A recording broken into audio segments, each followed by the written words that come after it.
سلام دوستان، با آرزوی دل خوش، آرامش، سلامتی. بازم خدا رو شکر که پاکم و توی این مسیرم.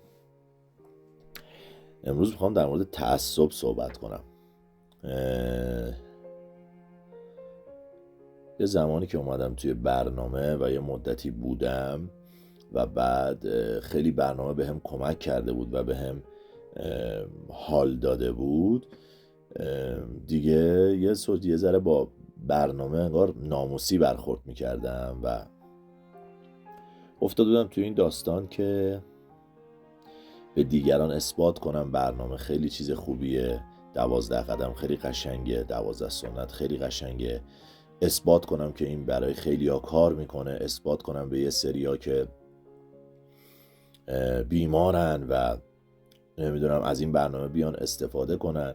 و خیلی جاها طرف اصلا تمایل نداشت که چیزی در مورد این مسائل بشنوه و باوری نداشت و اصلا داشت با زندگی اعتیادی خودش کیف میکرد و من میرفتم توی تعصب و با اون طرف یه جنگی هم بینمون پیش میامد، نه جنگ مثلا فیزیکی ها، یه جنگ اثباتی و بحثی هم پیش میامد که من میگفتم آقا این کار میکنه، این خوبه، اون میگفت آقا من نمیخوام، یا مثلا من برای من کار نمیکنه. اصلا هی شروع میکرد ایراد گرفتن از برنامه، اینجاش اینجوریه اونجاش اونجوریه، شما برنامه این کار میکنید اون کار میکنید، تا اینکه یه مقداری که رشد کردم به این رسیدم که حتی دیگه روی برنامه هم تعصب نداشته باشم.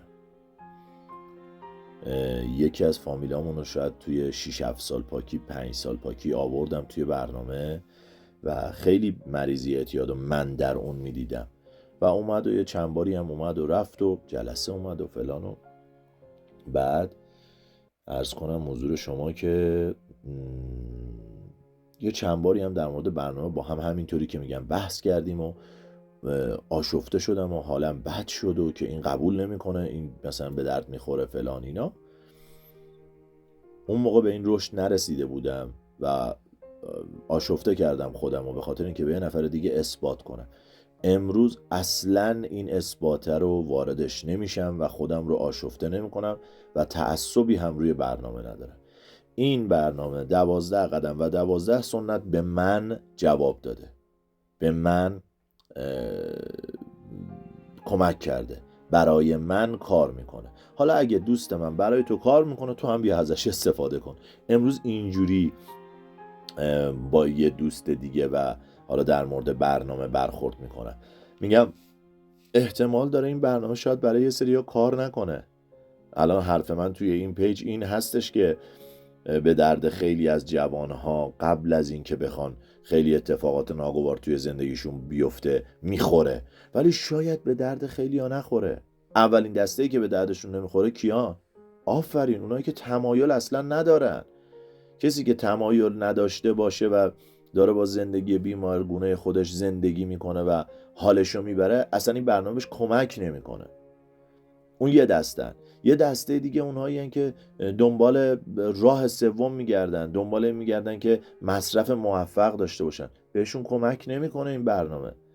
این برنامه توش مصرف موفق وجود نداره. به من اثبات کرده که شما هر جوری به مصرف وصل بشی آخرش شکست خواهی خورد. این باور رو در من ایجاد کرده این برنامه و امروز روی برنامه هم تعصب ندارم و هر کس هم صحبتی میشه در موردش جایی میگم این برنامه به من کمک کرده، اگه به تو هم کمک میکنه بیا ازش استفاده کن. میگه نه اینجاش اینجوریه، اونجاش بده، اینجاش خوبه، اینجاش رو دوست ندارم، اینا اینجوری میکنن، میگم شاید به تو کمک نکن. پس امروز حتی توی اصول هم، روی اصول هم من گفتم اینو اینجا مشارکت کنم، بگم من روی این اصول هم حتی تعصب ندارم.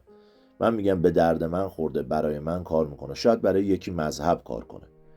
من الان مثلا میگم یکی از نزدیکانم توی خانواده فوق العاده آدم مذهبیه، یه زمانی باهاش میجنگیدم، مثلا میگفتم که چون میومد مذهب و برای من مثلا میگفت این کارهای مذهبی رو انجام بدی خیلی حالت خوب میشه، من باش میجنگیدم و من میگفتم نه به درد من نمیخوره، خودت هم نکن، خودت هم اینا رو انجام نده فلان، از این جور مسائل. خب مثلا یه سری کارهای مثلا فریضه های مذهبی که حال آدمو خوب میکنه مثل دعا. خب بعد بعدها که دست از تعصب برداشتم، الان تا با اون آدم صحبت میشه میگم ببین این کارهای مذهبی اگه به تو حال میده حتما انجام بده.